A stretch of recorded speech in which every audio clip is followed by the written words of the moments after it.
सिंध पंजाब ऐं बलूचिस्तान के ज़मीनी रस्ते गॾींदड़ अहम रोडी बस टर्मिनल इंतज़ामिया जी नाअहली सबबि अॼु बि बुनियादी सहूलतुनि खां वांझियल आहे। सालनि जे इंतज़ार ऐं हुकूमती वॾे दावनि बैदि बस टर्मिनल खे स्टार्ट त कयो वियो आहे, पर अमली तौर ते अॼु बि इंतज़ामी लापरवाही जो चिटो मिसाल बणियल आहे। टर्मिनल में सहूलियतुनि जी अणाट सबबि न लाइट जो बंदोबस्तु आहे, न ई सिक्योरिटी जो को मुयसर इंतज़ाम आहे, जे सबबि मुसाफ़िर ख़ासि करे राति जे वक़्तु पाण खे बेयारो मददगार महसूसु कनि था। बुनियादी सहूलियतुनि जे अणहूंद इंतज़ामिया जी कारकर्दगी ते संजीदा सवाल उथारे थी, जंहिं ते अॼु ट्रांसपोर्टर ऐं मक़ामी माण्हू सरापा एहतजाज बणियल आहिनि। मुंहिंजो नालो मोहम्मद हसन जेतोई आहे। असां पाण ट्रांसपोर्टर आहियूं। हिते आया असां आहियूं, पर सहूलियत हिते बिल्कुलु न सिक्योरिटी आहे, न को पाणी साफ़ु आहे, न मस्जिद आहे। माण्हू रुकंदा त निमाज़ किथे ॿिया था वञनि पंपनि ते हेॾे होॾे निमाज़ पढ़णु, ॾाढा परेशान आहिनि माण्हू। ऐं का अहिड़ी क़िस्म जी अॾो सही आहे बिल्कुलु, पर मक़सदु इहो आहे त सहूलियत टके जी बि न आहे, सिक्योरिटी बि न आहे, पुलिस बि न आहे। ॿार हलनि था VIP ॿार, वॾियूं वॾियूं गाॾियूं थी अचनि पियूं, बाथरूम नंढड़ी आहे, होॾे वञी कंहिंसां का हरकत थिए, कुझु मसालो थिए, उन लाइ असां परेशान वॾा आहियूं। न पाणी मिलियो आहे, न वाशरूम मिलियो आहे, न अलाह जे घर मुस्लमान आहियूं, न हिते असांखे का मस्जिद मिली आहे। जॾहिं बि अचनि था मिटीअ जी बटालियूं लाहे था वञनि हर साल, वरी 2-3 साल कम ई छुटो। असां इहो ई चवणु चाहींदासीं, जेका हिसाब ॻाल्हियूं कयूं सभु अवाम जी भलाई लाइ कयूं त, ऐं तव्हां बि सम्झो असां तव्हांजा ख़िदमतगार आहियूं, पीपल पार्टी वारा।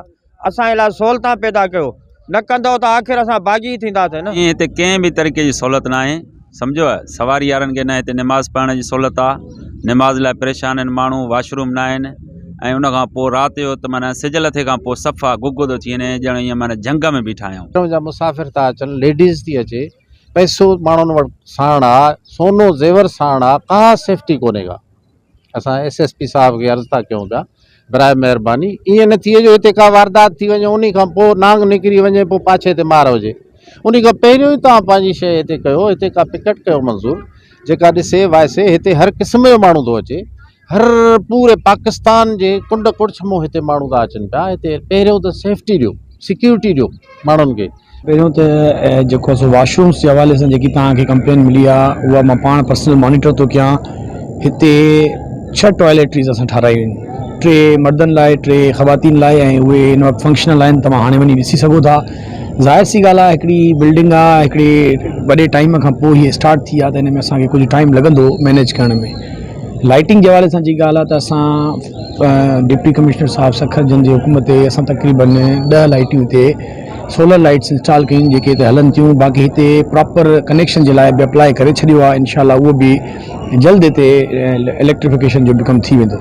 इन खां अलावा हिते सहूलियतुनि जे हवाले सां मां तव्हांखे अर्ज़ु कयां त हिते हीअ फेंस ॿाहिरां जेकी रोड तां मेन रोड तां हले थी, उन फेंस खे असां जेको आहे सो स्टार्ट कराए हिते 2 एंट्रेंस ऐं एग्ज़िट जो गेट लॻंदो, जेका हिते नज़्मो ज़ब्त सां मैनेज करण जी कोशिशि कंदासीं। हेॾां तव्हां ॾिसी सघो था त मस्जिद जो बुनियाद DPC तक़रीबन कंप्लीट थी चुकी आहे, ऐं उहा मस्जिद हिते मुसाफ़िरनि जे लाइ थींदी।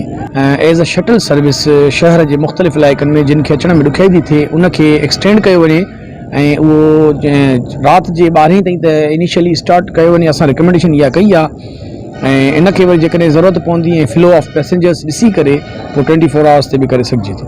इंतज़ामिया जी मुसलसल गफ़लत ऐं लापरवाही सबबि मुसाफ़िरनि जी जान ऐं माल खे सिधो सो ख़तरो दरपेश आहे, जॾहिं त राति जे ऊंदाही में बस टर्मिनल ॾोहनि जे आमजगाह बणिजण जो अंदेशो ॾींहों ॾींहुं वधी रहियो आहे। पब्लिक ट्रांसपोर्ट ऐं अॻुवाणनि शहरियुनि जो साफ़ चवणु आहे त इख़्तियारनि जा ऐलान ऐं वादा रुगो बयाननि ताईं महदूद रहिया आहिनि। एहतजाज कंदड़नि ख़बरदार कयो आहे त जेकॾहिं फौरी ऐं अमली क़दम न खंया विया त एहतजाज जो दायरो वधाए वेंदो।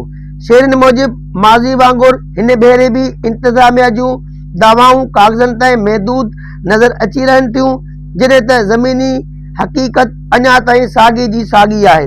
कैमरामैन वहीद भट्टी सां गॾु सैफुल्ला बलोच, मेरान TV न्यूज़, रोहड़ी।